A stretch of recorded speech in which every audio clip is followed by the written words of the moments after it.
नमस्कार दोस्तों, चाणक्य नीति की एक और वीडियो आपके समक्ष प्रस्तुत कर रहा हूं। दोस्तों, चाणक्य नीति को अच्छी तरह से समझने के लिए वीडियो को अंत तक जरूर देखें। दोस्तों, चाणक्य नीति के 9वें अध्याय में चाणक्य ने कहा है कि यदि मुक्ति चाहते हो तो समस्त विषय वासनाओं को विष के समान छोड़ दो और सहनशीलता, नम्रता तथा पवित्रता और तपस्या को अमृत के भांति पियो।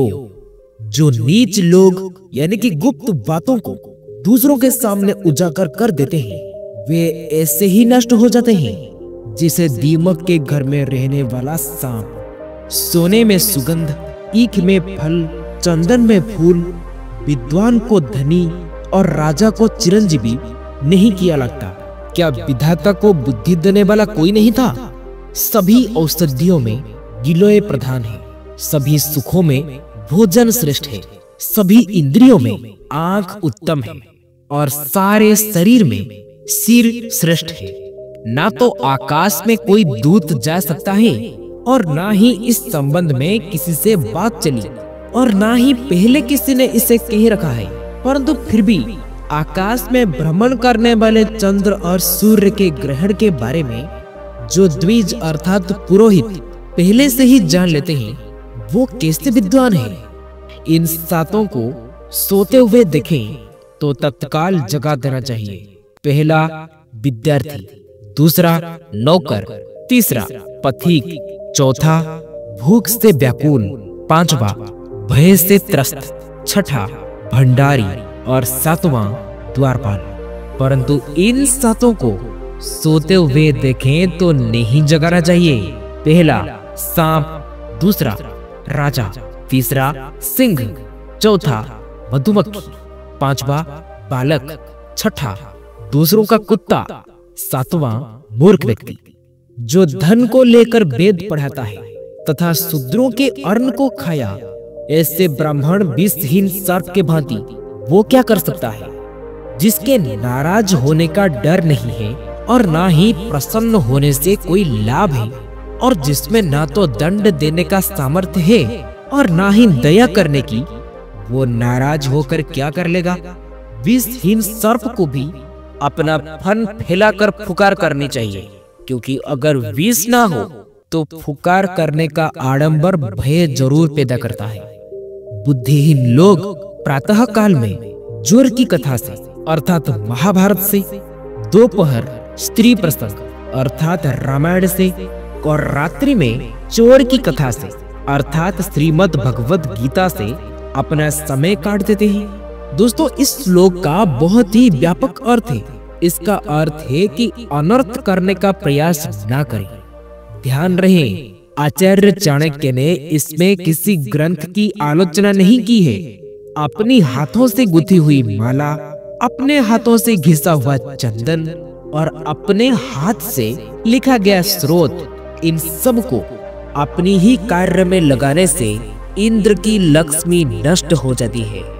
एक दिल, सुंदर, स्वर्ण, धरती, चंदन, दही और पान, इनको जितना मसला या मथा जाता है उतनी ही उनकी गुण में वृद्धि होती है। दारिद्रता भी धीरता से शोभित होती है। स्वच्छता से खराब कपड़े भी अच्छे लगने लगते हैं। घटिया भोजन भी अगर गर्म हो तो अच्छा लगता है और कुरूप व्यक्ति भी सुशील स्वभाव से अच्छा लगता है। दृष्टि से देखकर पैर रखना चाहिए, कपड़े से शुद्ध करके पानी पीनी चाहिए, शास्त्र से शुद्ध करके वचन बोलना चाहिए और मन में विचार करके कार्य करना चाहिए। धन से हीन व्यक्ति हीन में नहीं गिना जाता। यह निश्चय है कि वो विद्या से धनी है। इसलिए विद्या और धन से हीन व्यक्ति ही सभी चीजों में हीन है। यदि दुख चाहिए तो विद्या को छोड़ दो, यदि विद्या चाहिए तो दुख को छोड़ दो। सुख की इच्छा करने वालों को विद्या कैसे प्राप्त होगी और विद्यार्थी को सुख कैसे होगा? दोस्तों, सुख की इच्छा करने वालों को विद्या कैसे प्राप्त होगी? कोई विद्यार्थी को सुख कैसे होगा? कभी क्या नहीं देखते? स्त्रियां क्या नहीं कर सकती? मदिरा पीने वालों को क्या क्या नहीं बकती? और कौवा क्या नहीं खाती? निश्चय है कि विधि यानी भाग्य रंक को राजा और राजा को रंक बना देता है। ये धनी को निर्धन और निर्धन को धनवान बना देता है। लोभी व्यक्ति का शत्रु भिक्षु है, मूर्खों का शत्रु ज्ञानी है, व्यभिचारिणी स्त्री का शत्रु उसका पति है और चोरों का शत्रु चंद्रमा है। जिसके पास ना विद्या है, ना तप है, ना दान है और ना धर्म है, वो इस पृथ्वी पर भार स्वरूप मनुष्य रूपी मुर्ग यानी पशुओं के समान घूम रहे हैं। दोस्तों, गंभीरता से ही मनुष्य पर कोई उपदेश लागू होता है। वैसे ही जैसे मलयाचल के संग भी बांस कभी चंदन नहीं बन जाता।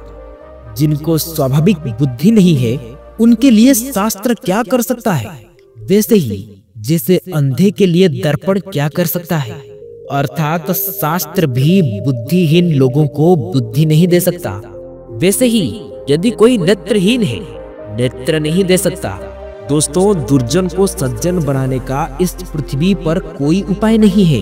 वैसे ही जिसे सैकड़ों बार धोने के बाद भी मल त्याग वाली इंद्रियां श्रेष्ठ नहीं बन सकती। अपने से बड़ों से द्वेष करने से जीवन का नाश होता है। शत्रु से द्वेष करने के कारण धन का नाश होता है। राजा से द्वेष करने से अपना सर्वनाश हो जाता है, किंतु ब्राह्मण से द्वेष करने से संपूर्ण कुल का ही नाश हो जाता है। वृक्ष के नीचे के पके फल को खाना, जल का पीना, घास पर सोना, पेड़ों की छाल पहनना, ये उत्तम है बजाय इसके कि अपने भाई बंधुओं के बीच बिना धन के जाया जाए। ब्राह्मण वृक्ष से, संध्या उसकी जड़ है, वेद शाखाएं हैं, धर्म तथा कर्म पत्ते हैं। इसलिए ब्राह्मण का कर्तव्य है कि जड़ों की रक्षा करे, क्योंकि जड़ के फट जाने पर न तो पेड़ के पत्ते रहेंगे और न ही शाखाएं। जिसकी लक्ष्मी माता है, विष्णु पिता है और भाई बंधु विष्णु के भक्त हैं, उनके लिए तीनों लोग स्वदेश के जैसा है। अनेक रंग और रूपों वाले पक्षी संध्या काल में वृक्ष पर बैठते हैं और प्रातः काल दसों दिशाओं में उड़ जाते हैं। इसलिए लोगों के बिछड़ जाने पर शोक के साथ जो बुद्धिमान है वही बलवान है। बुद्धिहीन के पास शक्ति नहीं होती। जैसे जंगल में सबसे अधिक बलवान होने पर भी हाथी अपना होश खोकर खरगोश के द्वारा मारा जाता है। यदि भगवान जगत के पालन करता है तो हमें जीवन की क्या चिंता। यदि वे राक्षस ना होते तो माता के स्तनों से दूध क्यों निकलता। इसलिए ये बार बार सोचे कि हे लक्ष्मीपति, मैं हमेशा आपके चरण कमल में सेवा हेतु समय व्यतीत करता हूँ। यद्यपि मेरे बुद्धि संस्कृत में श्रेष्ठ है, परंतु फिर भी मैं दूसरी भाषा का लालच करता हूँ। वैसे ही जैसे अमृत पीने पर भी देवताओं की इच्छा स्वर्ग की अप्सरियों के औषरूपी मद को पीने पर बनी रहती थी। अन्य की अपेक्षा चूर्ण यानी कि पैसा हुआ आटा में 10 गुना अधिक शक्ति होती है। दूध में आटे से भी 10 गुना अधिक शक्ति होती है। मांस में दूध से भी 8 गुना अधिक शक्ति होती है और घी में मांस से भी 10 गुना अधिक बल है। साग खाने से रोग घटते हैं, दूध से शरीर बलवान होता है, घी से वीर्य यानी कि शक्ति बढ़ती है और मांस खाने से मांस बढ़ता है। उदारता, मधुर वाणी, धैर्य और उचित की पहचान, ये 4 बातें अभ्यास से नहीं आती। ये मनुष्य की स्वाभाविक गुण है। जो अपने वर्ग को छोड़कर दूसरों के वर्ग में आश्रय ग्रहण करते हैं वे स्वयं ही नष्ट हो जाते हैं। जैसे राजा अधर्म के द्वार पर नष्ट हो जाता है। हाथी मोटे शरीर वाला है, परंतु फिर भी वो अंकुश में बस में रहता है। क्या अंकुश हाथी के बराबर है? दोस्तों, दीपक के जलने पर अंधकार स्वयं ही नष्ट हो जाता है, तो क्या अंधकार के बराबर दीपक है? बिजली से बड़े बड़े पर्वत टूटकर गिर जाते हैं, क्या बिजली पर्वत के बराबर है? इसलिए जिसमें तेज है वही बलवान है। सिर्फ मोटा हो जाना बलवान होने की निशानी नहीं है। कलयुग के 10,000 वर्ष बीतने पर श्री विष्णु इस पृथ्वी को छोड़ देते हैं।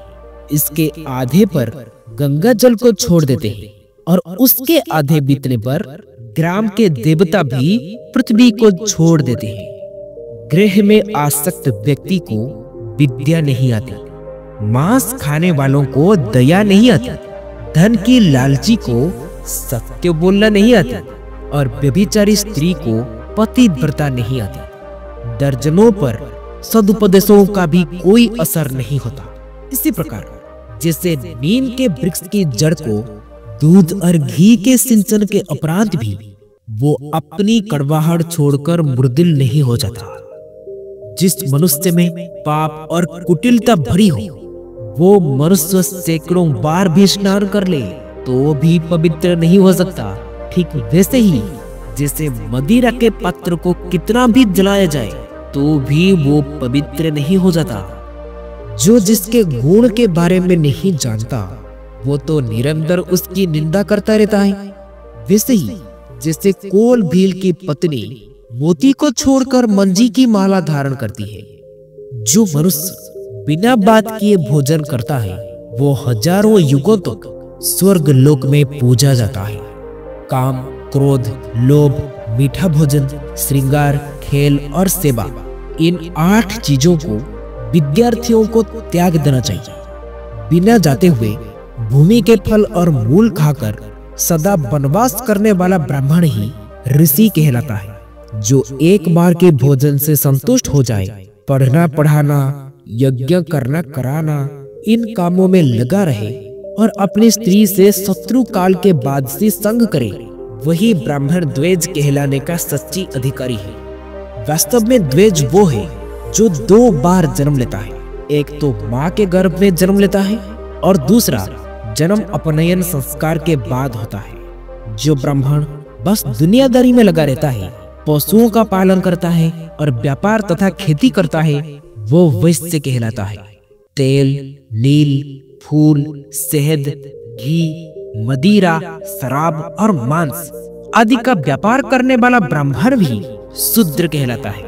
दूसरों के कार्य में अड़चने डालने वाला, घमंडी, स्वार्थी, कपटी, झगड़ालू, ऊपर से कोमल और भीतर से निष्ठुर ब्राह्मण बिल्ली के समान है। ऐसा ब्राह्मण जो टंकी, कुआं, तालाब, बगीचा या देवी मंदिर को निर्भय होकर तोड़ता है, वही ब्राह्मण मृत्य कहलाता है।